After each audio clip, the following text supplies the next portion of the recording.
بسم اللہ الرحمن الرحیم۔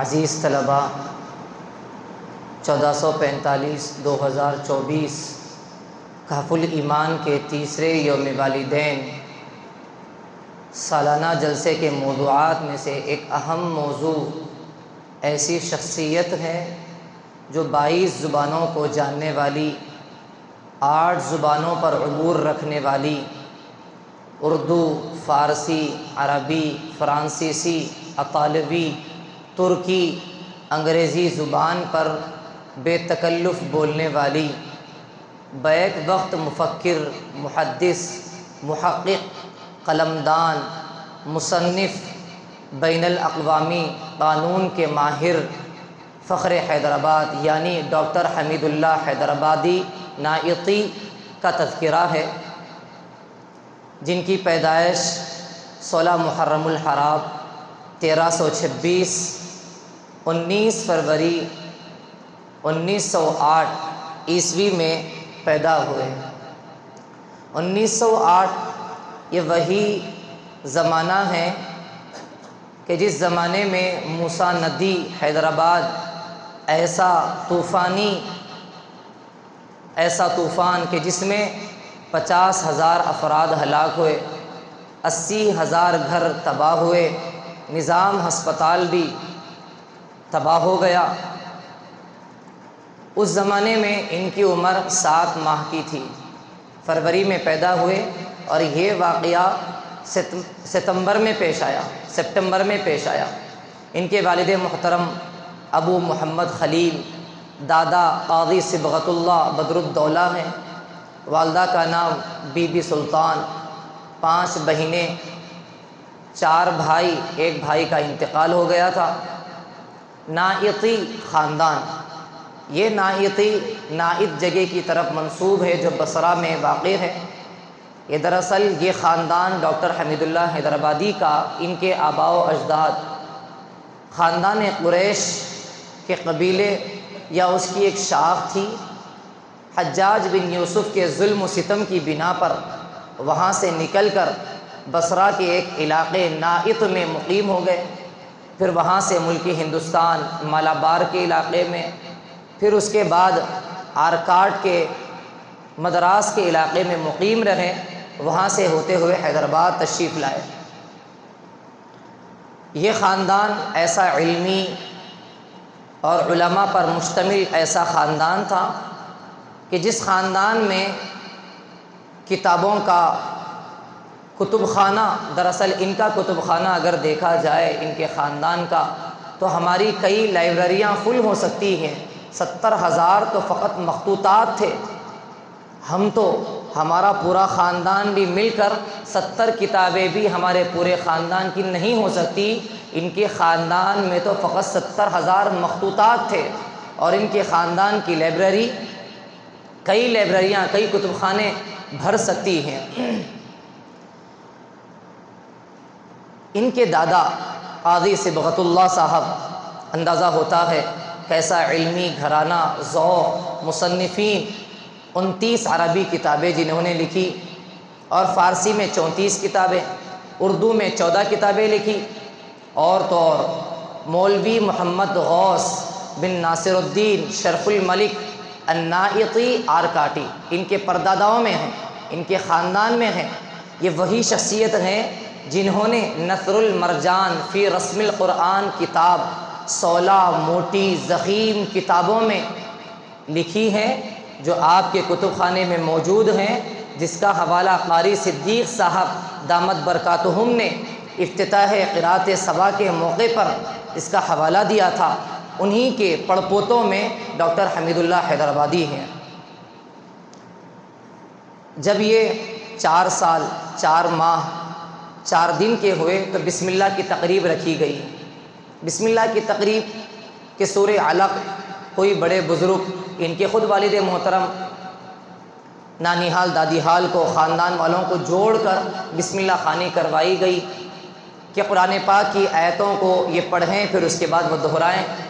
لیکن معصوم تھے، چھوٹے تھے، ان کو یہ قرآن پاک کی آیتیں یاد تھی، تو پہلی آیت کے پڑھا دینے کے بعد اقرأ بسم ربک الذی خلق، انہوں نے انتظار نہیں کیا، اس معصوم بچے ڈاکٹر حمید اللہ حیدرآبادی نے انتظار نہیں کیا کہ والد محترم اگلی آیت پڑھائیں گے پھر میں اگلی آیت پڑھوں گا، بلکہ وہ فر بہت تیزی کے ساتھ 5 کے 5 آیتیں پڑھ دیے۔ ان کے بڑے بھائی اور ان کے جو خاندان کے بڑے لوگ تھے انہوں نے کہا، ڈانٹا کہ آپ کو ایسا نہیں کرنا چاہیے تھا۔ 6 سال کی عمر میں ذہانت ایسی تھی کہ مولانا حالی کی مسدس حالی، اردو شاعری کی بہترین مایہ ناز اس زمانے کی وہ کتاب کہ بر صغیر میں قرآن پاک کے بعد سب سے زیادہ شائع ہونے والی اردو شاعر مولانا حالی کی مسدس حالی کے نام سے مشہور کتاب، اس کتاب کو انہوں نے 6 سال میں مکمل حفظ کر لیا۔ اس کتاب کے بارے میں سر سید احمد خان یہ فرماتے ہیں کہ اس کتاب کا محرک میں ہی تھا، اور اگر خدا مجھ سے کہے کہ تو کیا لے کر آیا ہے تو میں کہوں گا کہ حالی سے میں نے مسدس حالی لکھوا کر لایا ہوں۔ اس قدر انہیں اس کتاب پر فخر تھا۔ اس کتاب کو 6 سال میں انہوں نے حفظ کر لیا۔ 6 سال ہی کی عمر میں چار مینار کے علاقے میں وہیں کے قریب مشہور دارالعلوم میں بڑے بھائی کے ساتھ ان کا داخلہ ہوا، جماعت ششم تک کی تعلیم حاصل کی۔ اس کے بعد جامعہ نظامیہ میں داخلہ کروایا گیا، وہیں سے مولوی کامل کی سند حاصل کی۔ وہاں رہتے ہوئے مولانا ابو الوفا افغانی رحمۃ اللہ علیہ سے کافی گہرا تعلق استفادے کا، جس کے سلسلے میں آپ نے جن کی سوانح پر شخصیت پر مقالہ لکھا، مضمون لکھا، کمپٹیشن ہوا، ان سے گہرا تعلق تھا۔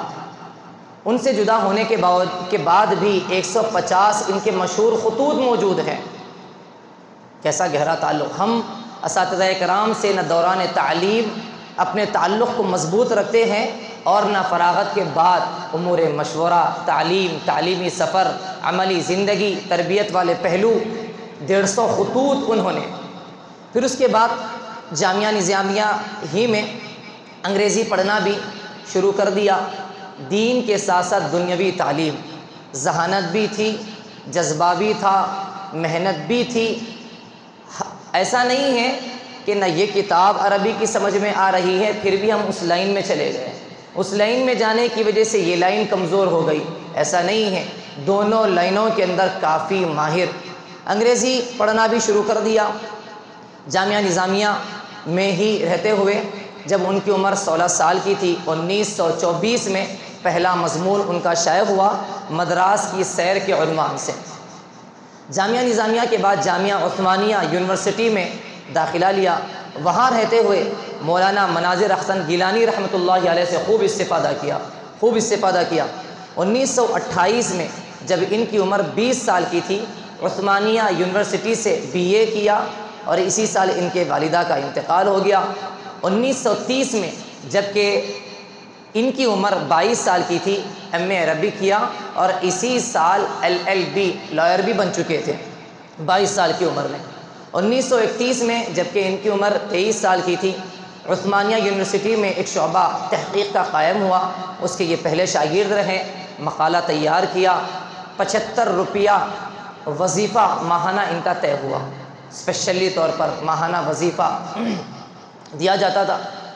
جامعہ عثمانیہ یونیورسٹی سے انہوں نے درخواست کی کہ تحقیقی کام کے لیے مواد جمع کرنے کی غرض سے بیرونی سفر کرنا چاہتا ہوں، اجازت بھی دے دیجئے اور وظیفے کو بھی جاری رکھیے۔ تو انہوں نے وظیفے کی رقم کو جمع کرنا بھی شروع کیا۔ دیکھیے، ہمارے جو پیسے ماہانہ سرپرستوں کی طرف سے آتے ہیں، ہمارے عصرانہ اور خوراک کے لیے بس نہیں ہوتے ہیں۔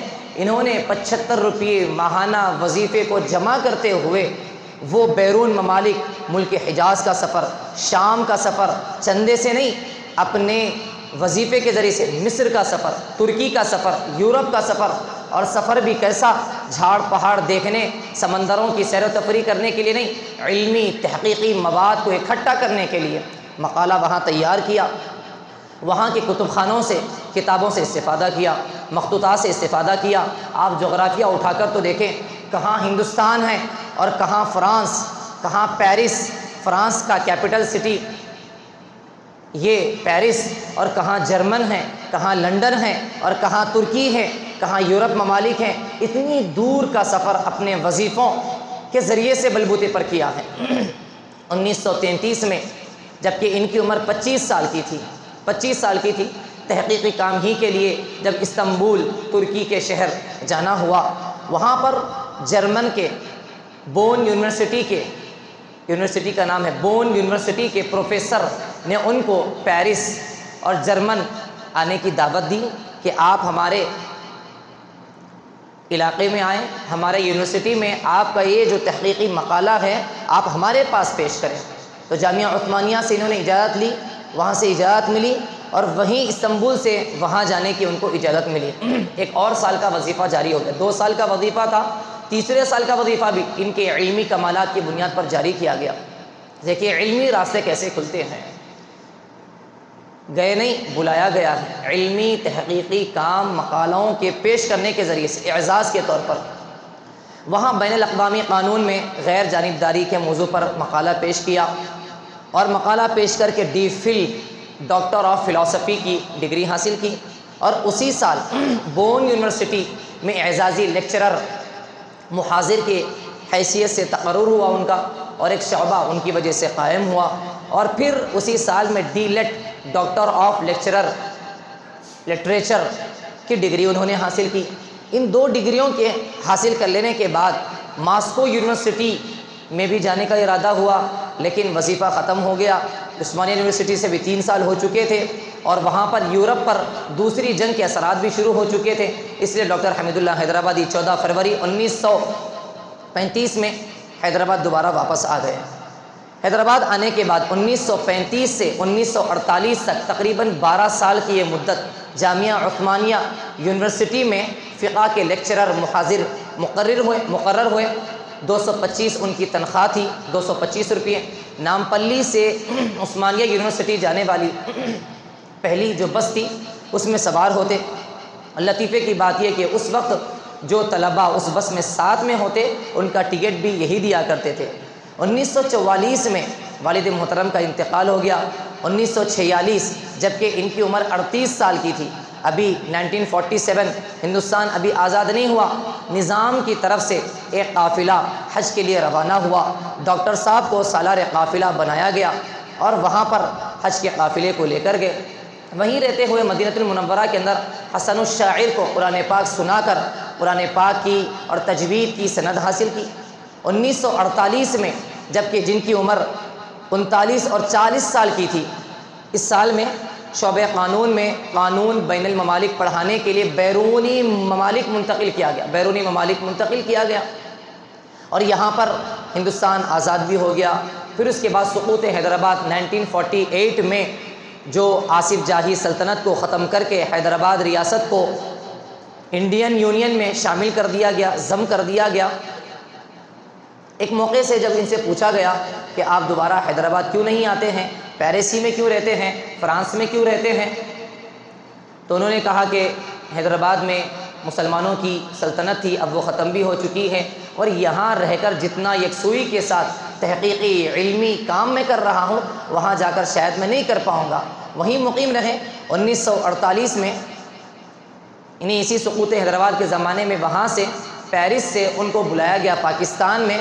پاکستان کے ارباب و حل عقد میں جو نوزائیدہ ملک پاکستان بنا تھا ہندوستان کی آزادی کے بعد، جب پاکستان علیحدہ ہوا، اس زمانے میں اس ملک کے بنیادی اصول مرتب کرنے میں جن ہستیوں کو بلایا گیا، مدعو کیا گیا مشورے کے لیے، ان میں سے ایک ہستی ڈاکٹر حمید اللہ حیدرآبادی کی تھی۔ 38 سال 40 سال کی عمر ہے۔ پاکستان کے ارباب حل و عقد نے ملک کے دستور اور اصول و قواعد کو مقرر کرنے کے لیے ایک ایسے بندے کو مقرر کیا، ایسے بندے کو بلایا گیا، مدعو کیا گیا۔ وہاں پر ایک عزیز کے پاس ایک مکان پر مقیم رہے، 1950 تک رہے، وہاں ان کا دل بھی نہیں لگا، وہاں سے اطمینان نہیں ہوا، پھر دوبارہ وہ پیرس واپس آ گئے۔ 1951 سے 1974 تک تقریباً ربع صدی، 25 سال کا عرصہ معمولی بات نہیں ہے، معمولی عرصہ نہیں ہے۔ پیرس ہی کے اندر اعزازی طور پر سائنسی تحقیقی قومی ادارے سے وہ وابستہ رہے۔ 1951 ہی میں اسی 40 سال کی تقریباً عمر میں، 50 سال کی عمر میں استنبول میں جب جانا ہوا، مستشرقین میں بین الاقوامی کانفرنس منعقد ہوا، مقالہ پیش کیا۔ تو وہاں پر ڈاکٹر توغان بھی شریک تھے۔ یہیں سے ان کو دعوت دی گئی کہ آپ ہر سال ہمارے استنبول ترکی میں پیرس سے 3 مہینے کے لیے ہر سال آپ آیا کیجئے۔ تو وہ پیرس سے 3 مہینوں کے لیے مارچ سے لے کر مئی تک، مارچ اپریل میں 3 مہینوں کا سفر ہر سال پیرس سے استنبول جا کر وہاں کے علوم اسلامیہ، استنبول یونیورسٹی میں جا کر لیکچر دیا کرتے تھے۔ اور یہ عرصہ 1 سال کا، 2 سال کا، 3 سال کا نہیں، 25 سال تک یہ سلسلہ مسلسل 3 مہینے کا ہوا کرتا تھا۔ معمولی مدت نہیں ہے یہ۔ لوگ تو ایک آدھ بیان سے بیزار ہو جاتے ہیں، جی بھر جاتا ہے، کیسے ان کے بیانات میں، کیسے ان کی علمی مواد میں جدت تھی، وسعت تھی، گہرائی تھی، اس سے اندازہ ہوتا ہے۔ اور پھر وہاں پر استنبول میں جب قیام ہوتا، ترکی میں 3 مہینے کی مارچ سے لے کر مئی تک، ہفتے میں 2 دن لیکچر ہوتا، 2 دن کے علاوہ 5 دن وہ کتب خانوں میں چلے جاتے۔ صبح میں جاتے، سب سے پہلے کتب خانوں اور میوزیم میں جانے والا بندہ خدا یہ ہوتا، سب سے آخر میں نکلنے والا یہ شخص ہوتا۔ 5 دن اسی طرح پورے مخطوطات، پوری کتب خانے، پوری کتابیں۔ اور استنبول میں رہتے ہوئے صرف ایک جگہ مقیم نہیں تھے۔ وہ کہا کرتے تھے کہ میں کسی بھی ملک کی شہریت حاصل کیا ہوا نہیں ہوں، فرانس کے اندر رہتا ہوں لیکن شہریت حاصل نہیں کی ہے۔ وہاں استنبول میں رہتے ہوئے انقرہ یونیورسٹی، اونیا میں، قیصر میں، ارض روم، دیگر عرب ممالک میں جایا کرتے تھے اور وہاں پر بھی علمی تحقیقی مقالات پیش کیا کرتے تھے۔ اور ان کی تعلیمی مطالعاتی ایسی یکسوئی کہ جب وہ کتب خانوں میں بیٹھ جاتے کرسی پر 5 گھنٹے حرکت نہ کرتے، ایسا محسوس ہوتا گویا کہ کوئی کیل لے کر انہیں بٹھا دیا گیا ہے۔ ہم مغرب سے لے کر عشاء تک کا ایک قلیل مدت والا عرصہ، ہم 1 گھنٹے کے اندر کتنی بیٹھکیں، کتنی مانڈییں، پانی یاد آ گیا فلانا کا، اتنی یکسوئی کے ساتھ۔ تعلیم کے اندر ایسی یکسوئی، غیر حاضری تو درکنار، دیر حاضری کی بات جامعہ عثمانیہ یونیورسٹی میں ہے۔ ان کے ہم عصر کہتے ہیں، وہ خود نقل کرتے ہیں کہ کبھی بھی میرا 1 گھنٹہ بھی ناغہ نہیں ہوا، 1 مرتبہ دیر حاضری ہوئی آدھے گھنٹے کی، جبکہ میری والدہ محترمہ کا انتقال ہو گیا، کفن دفن میں موجود تھا۔ ایسی یکسوئی، تب جا کر ایسے جذبات۔ ڈاکٹر حمید اللہ حیدرآبادی ہی کے مشورے سے ترکی میں زنانہ مدرسہ، بچیوں کا، عورتوں کا مدرسہ بھی، لڑکیوں کے مدارس بھی شروع ہوئے۔ 1974 کے بعد سے حسن خدمت کی بنا پر ان کا ماہانہ وظیفہ بھی طے کر دیا گیا۔ اسی طرح ان کی زندگی درس و تدریس، مقالات، تحقیقات کا سلسلہ موت تک جاری رہا۔ آپ دیکھیے کتنا وقت کے اندر ان کی برکت تھی، کیسا جذبہ تھا۔ 37 کتابیں لکھی، 360 مقالات لکھے۔ ایک مضمون لکھنے میں ہماری جان نکل جاتی ہے، مہینوں بیت جاتے ہیں۔ نقالی ہی کے اندر کیسا مایہ ناز مصنف تھا۔ لاہور میں 32 مقالات، انگریزی زبان میں 12 کتابیں اور 100 مقالات انگریزی زبان میں، 15 کتابیں عربی زبان میں، اور 35 مقالات عربی میں لکھے اور 6 مقالات فارسی میں لکھے۔ 100 سے زیادہ خطوط ان کے آپ کو موجود ملیں گے۔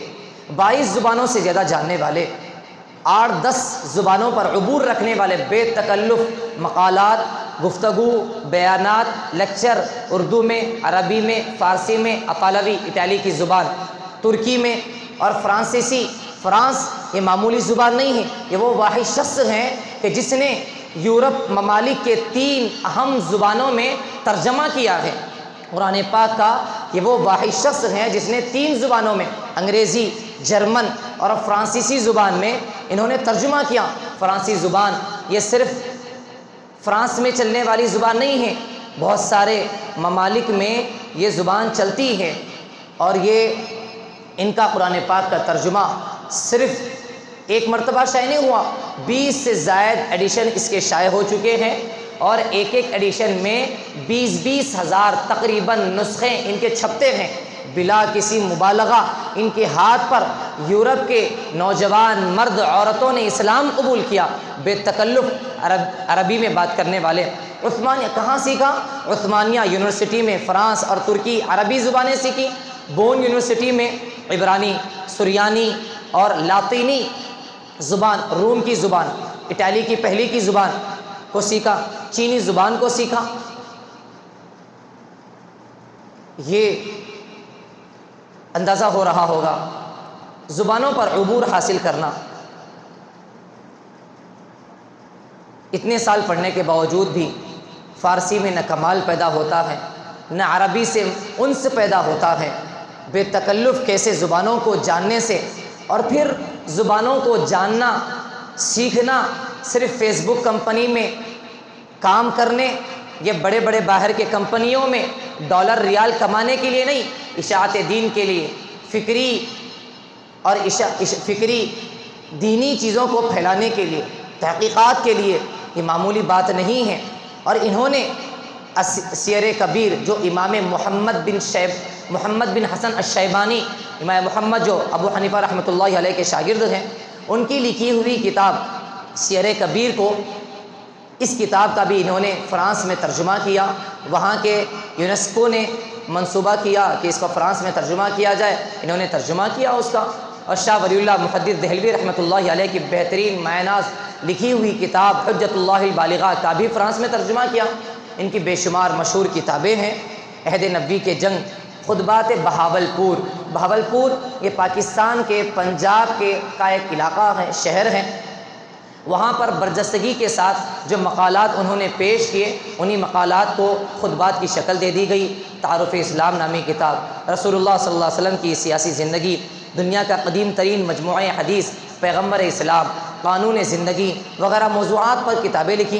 1946 میں اقوام متحدہ میں ریاست حیدرآباد دکن کے سفیر مقرر ہوئے، جبکہ ان کی عمر ابھی 50 سال بھی نہیں تھی۔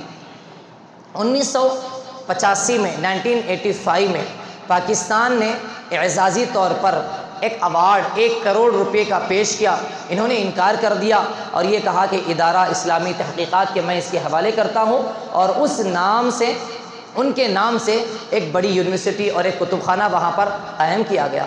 1994 میں 1994 میں اسلامی دنیا کا سب سے بڑا شاہ فیصل ایوارڈ، ایک مدرسے کا انعام مل جائے، پہلی پوزیشن آ جائے، پورے مدرسے میں پہلی پوزیشن آ جائے، پورے صوبے کے اندر آ جائے، دنیا کا سب سے بڑا اعزاز شاہ فیصل ایوارڈ انہیں دیا جا رہا ہے۔ انہوں نے صرف یہ کہہ کر اس ایوارڈ کو انکار کر دیا کہ میں نے جو کام کیا ہے وہ اللہ کے لیے کیا ہے، میں اسے بیچنا نہیں چاہتا ہوں۔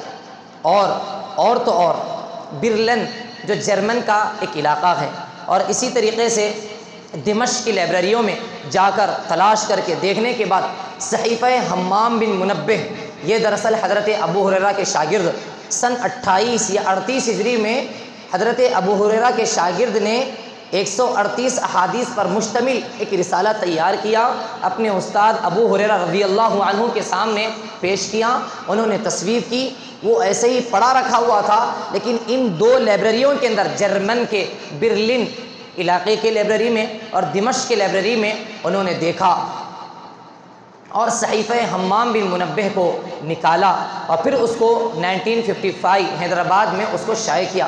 یہ معمولی کام نہیں ہے، سعودی حکومت کی دعوت پر زہران کا سفر ہوا، متعدد جامعات، دینی تعلیمی اداروں کا سفر ہوا، انجمن بزم قانون کے نائب صدر مقرر ہوئے، تورات، زبور، انجیل کے بھی کافی ماہر تھے، جاننے والے تھے، جا بجا اس کے حوالے، عیسائیوں کو دعوت دینے میں اسی کے حوالے،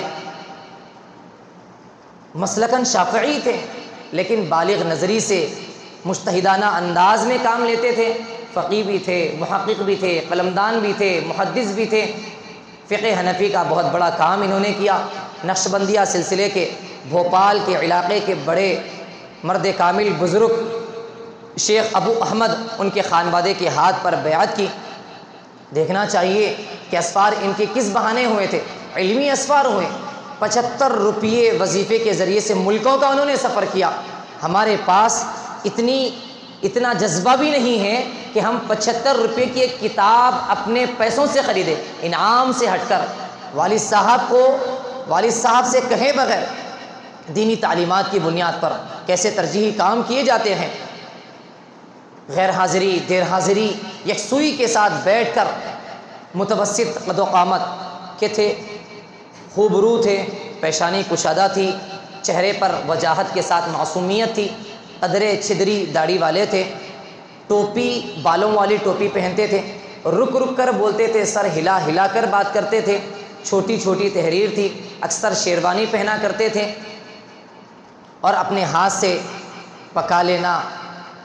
وہاں فرانس میں رہتے ہوئے، پیرس میں رہتے ہوئے، چونکہ وہ مشینی ذبح کے جائز کے قائل نہیں تھے، عدم جواز کے قائل تھے، اس لیے کبھی بھی انہوں نے وہاں کا گوشت استعمال نہیں کیا۔ کبھی کبھی گاہے گاہے مچھلی بریڈ کے ساتھ استعمال کر لیا کرتے تھے، باقی عام طور پر ان کا کھانا آلو، پنیر، چاول، دہی، پھلوں پر اکتفا کیا کرتے تھے، اپنے ہی ہاتھ سے پکا لیا کرتے تھے، مرچ مسالے زیادہ نہیں کھاتے تھے، ساری عمر اچار اور چٹنی نہیں کھائی۔ گھر میں نہ ٹیلی ویژن تھا، نہ فون تھا، نہ خادم تھی، نہ خادم تھا، چائے کی عادت نہیں تھی۔ ایک موقع پر ان کے سامنے چائے کو پیش کیا گیا، انہوں نے کہا کہ میں نے 60 برس سے کبھی چائے نہیں پی ہے۔ پیرس میں چوتھے مالا پر، چوتھے فلور پر، 4تھ فلور پر ان کا مقام تھا، کرایہ داری کی حیثیت سے وہاں رہا کرتے تھے۔ 120 زینے سیڑھیوں کو چڑھتے ہوئے اس عمر میں 94 سال کی انہوں نے عمر پائی ہے، روزانہ چڑھنا، روزانہ اترنا، اپنا کام، حدیث پر عبور کام کیا کرتے تھے۔ سفر میں جب جانا ہوتا، ایک ہلکا سا سوٹ کیس لے کر، قمیص، پاجامہ، کھڑاؤن کا جوتا پہن کر نکل جاتے تھے۔ ابن تیمیہ رحمۃ اللہ علیہ کی سنت پر عمل کرتے ہوئے تجرید اور تفرید کی زندگی اختیار کی، شادی نہیں کی۔ لوگوں نے ایک مرتبہ پوچھا کہ آپ نے اس سنت پر عمل کیوں نہیں کیا؟ تو انہوں نے کہا کہ میں بہت سخت گنہگار ہوں، مجھے احساس بھی ہے، اللہ مجھے معاف فرمائے۔ ہمارے یہاں دراصل یہ نکاح کروانے کا کام والدین کا ہوتا ہے، میں یہاں پردیس ملک میں بہت دور تنہا رہتا ہوں، والدین بھی میرے رہے نہیں، کسی کو میرے شادی کی فکر نہیں رہی، خیال بھی نہیں آیا۔ تحقیق، تعلیف اور درس و تدریس میں ایسا انہماک تھا کہ وقت گزرتا چلا گیا، عمدن یہ کام نہیں ہوا۔ علالت کا زمانہ 1988 میں 1988 میں سماعت بھی بہت کمزور ہو گئی۔ ان کی کمزوری کا فائدہ اٹھاتے ہوئے ان کے ساتھ رہنے والا ایک شخص کردی ڈاکٹر محمد قرداغ اسکول میں مدرس بھی تھا، عہدوں پر فائز بھی تھا۔ ان کی علالت کا، کمزوری کا، بیماری کا فائدہ اٹھاتے ہوئے ان کی چیک بک کو چوری کر لیا، بینک میں جا کر ان کے پورے اکاؤنٹ سے پیسے نکلوا لیے۔ یہ بیمار ہو گئے، ضرورت پیش آ گئی، بینک جا کر دیکھا اکاؤنٹ بالکل خالی ہے، غیور ہیں، غیرت مند ہیں، کسی کے سامنے ہاتھ پھیلانا گوارا نہیں کیا۔ بیماری میں شدید اضافہ ہوتا چلے گیا، موت کے قریب۔ کچھ افاقہ ہوا، کچھ راحت ہوئی، لوگوں نے خدمت کی، ان کے دور دراز کے خاندان والوں نے خدمت کی، تھوڑا سا افاقہ ہوا، لیکن پھر 17 ستمبر 2002 4 بجے خود سے اٹھے، غسل کیا، تہجد پڑھی، فجر کی نماز ادا کی، ہلکا پھلکا ناشتہ کیا، استراحت کے لیے آرام کیے، پھر دوبارہ اٹھے نہیں، اور اسی استراحت کے عنوان سے ان کا انتقال 17 ستمبر 2002 کو ہو گیا۔ 18 ستمبر نماز ظہر کے بعد ان کے ایک شاگرد ترک کے رہنے والے، انہوں نے آ کر نماز جنازہ، اور وہیں پیرس میں وہ مدفون ہوئے۔ ان بزرگان دین کے واقعات، ان کی زندگیاں، ان کے سوانح سنانے کا مقصد کیا ہوتا ہے؟ ہم بھی کسی ایک شخص کو، کسی ایک کی ہستی کو، ان کے سوانح اور ان کی زندگی سے نکلنے والے سبق آموز پہلوؤں کو کم از کم اپنی زندگی کا حصہ بناتے ہوئے کچھ تو جذبات، کچھ تو عزائم اگر ہم کریں گے، ہمارا دین کا اور دنیا کا دونوں کا فائدہ ہوگا۔ اللہ رب العزت سے دل کی گہرائیوں سے دعا کی جاتی ہے کہ اللہ رب العزت ہمیں بھی اپنے ان اکابر کے نقش قدم پر چلنے والا ہم سب کو بنائے۔ آمین۔ وآخر دعوانا الحمدللہ رب العالمین۔